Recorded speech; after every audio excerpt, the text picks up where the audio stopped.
दिन चढ़ आया था। घर के सभी सदस्य अपना नाश्ता पानी करके अपने अपने काम के लिए रवाना हो गए थे। जमुना जी अपनी खाट पर पड़ी नाश्ते का इंतज़ार कर रही थी। जब से तबीयत खराब हुई तब से दूसरों पर मोहताज हो गई हैं। अपना काम भी खुद नहीं कर पाती, यहाँ तक कि ज़्यादा बोल भी नहीं पाती। इसलिए इंतज़ार करने के अलावा वो कुछ और कर भी नहीं सकती। पता नहीं कब राधा आएगी और उन्हें रोटी नसीब होगी। राधा इस घर में काम करने वाली है।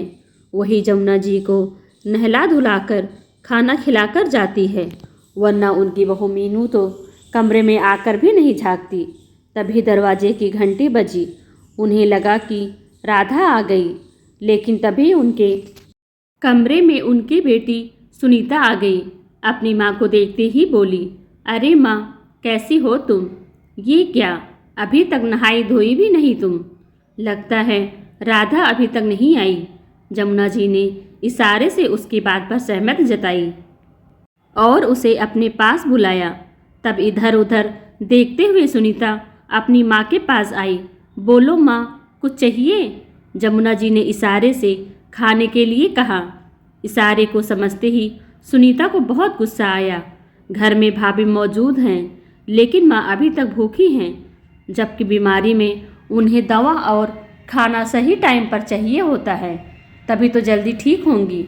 वहीं जमुना जी के पास बैठे बैठे जोर से अपनी भाभी को आवाज़ लगाई, भाभी, ओ भाभी, जरा इधर तो आना। आवाज़ सुनकर मीनू कमरे में आई और बड़ी ही शांति से बोली, क्या हुआ सुनीता जी, ऐसे क्यों चिल्ला रही हो?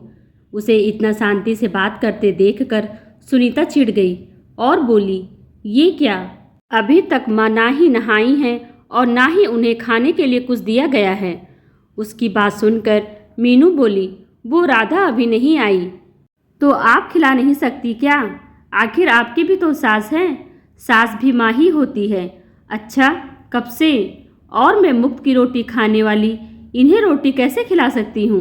मीनू ने मुस्कुराहट के साथ सुनीता को कहा तो सुनीता झेप गई, पर मीनू ने कोई बहस करना ठीक नहीं समझा और सिर्फ इतना ही कहा, आपकी माँ है तो चिल्लाने की जगह आप कर दीजिए। रही बात खाना खिलाने की, तो रसोई घर कहाँ है, कौन सा सामान कहाँ है, वो आपको भी पता है।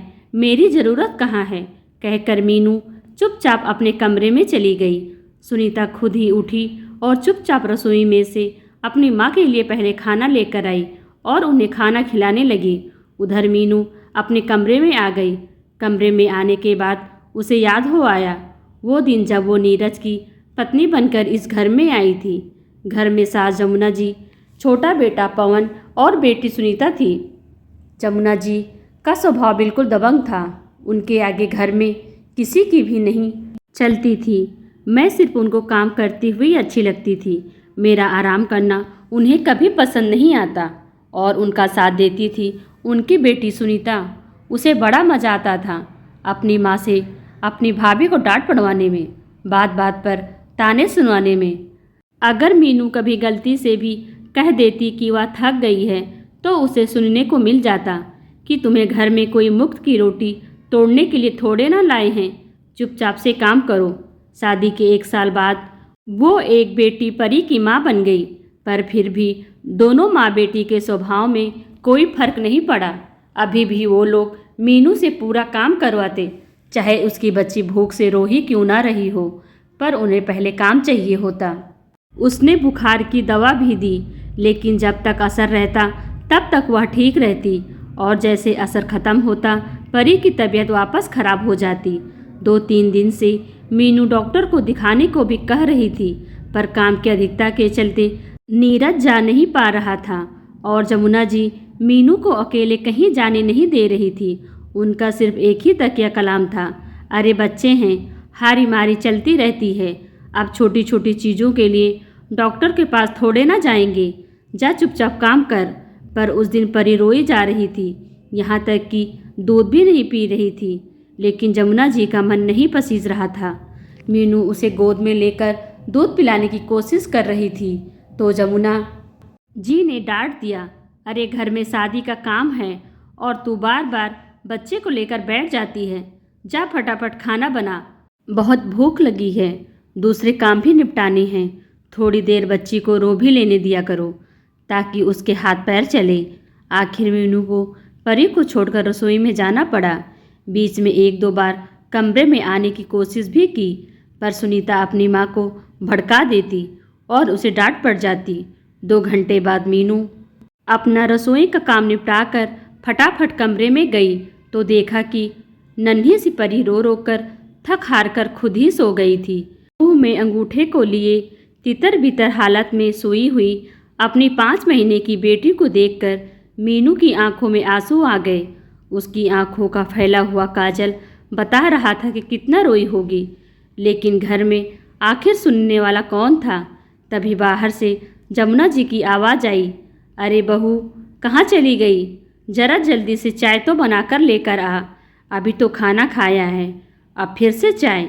मीनू ने मन ही मन सोचा, पर इस बार उसका मन नहीं माना। आखिर अपनी बेटी को ऐसे कैसे छोड़ सकती थी। उसने सोचा कि मैं अभी इसे दूध पिलाकर ही जाऊंगी। भाभी आपको सुनाई नहीं दे रहा है क्या? जल्दी से चाय बना दो, हम लोगों को बाजार भी जाना है। तो मीनू ने उससे कहा, सुनीता जी आज चाय आप बना लीजिए, मैं अभी परी को दूध पिलाऊंगी। मीनू का जवाब सुनकर सुनीता जमुना जी को आवाज़ लगाते हुए बोली, माँ भाभी चाय बनाने से मना कर रही हैं। सुनकर जमुना जी गुस्से में कमरे में आ गई और बोली, क्यों री, तेरी इतनी हिम्मत कि तू काम करने से मना करे? तुझे इस घर में मुफ्त की रोटी तोड़ने के लिए लाए हैं क्या? जाकर चुपचाप से चाय बना।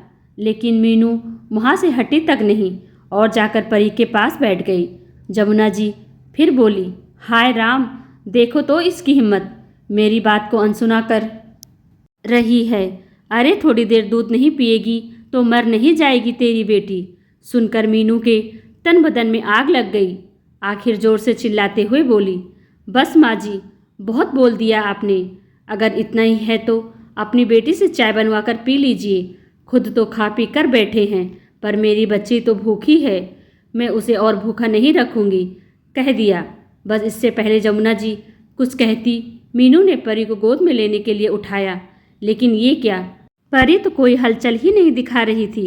उसने 2-3 बार परी को हिलाया डुलाया भी, लेकिन परी के शरीर में हलचल नजर नहीं आ रही थी। मीनू जोर से चिल्लाई। उसकी आवाज़ सुनकर जमुना जी और सुनीता भी घबरा गईं। दोनों बुत बनी खड़ी रह गई, पर उनसे कुछ कहते ना बना। मीनू अपनी बच्ची को गोद में उठाए बदहवास से घर के बाहर की तरफ दौड़ी और पड़ोसियों की मदद से परी को लेकर हॉस्पिटल पहुंची। वहां पता चला कि परी को निमोनिया हो गया है और उसकी हालत बहुत क्रिटिकल है। धड़कनें भी काफ़ी कम रह गई हैं। डॉक्टर भी परी को बचाने की कोशिश की, पर तब तक परी ने दम तोड़ दिया। हालांकि उसके बाद 2 और बच्चों की मां बनी, लेकिन अपनी उस 5 महीने की मासूम बच्ची का दम तोड़ना वो आज तक नहीं भूली। आज मीनू पूरी तरह से बदल चुकी है। परी की मौत के लिए उसने आज तक जमुना जी और सुनीता को माफ़ नहीं किया। उस हादसे के बाद जमुना जी पवन के साथ रहने लगी थी, लेकिन उनकी आदतों के चलते उसकी पत्नी ने उनकी सेवा करने से साफ मना कर दिया। आखिर थक हार कर जमुना जी नीरज के पास ही आना पड़ा। नीरज अब अपने बेटे होने का फर्ज तो निभा रहा था, लेकिन वो भी अपनी बच्ची की मौत को नहीं भूला था। इसलिए दोनों पति पत्नी जमुना जी के कमरे में नहीं आते, बल्कि उनकी सेवा के लिए राधा को रख लिया। आखिर करनी का फल जीते जी मिलता है, यह बात जमुना जी भी समझ चुकी हैं, इसलिए वह भी अब ज़्यादा कुछ नहीं कह सकती। तो दोस्तों, आपको यह कहानी कैसी लगी कमेंट कर हमें ज़रूर बताएं। वीडियो को लाइक कर चैनल को सब्सक्राइब करना बिल्कुल भी ना भूलें। Thanks for watching.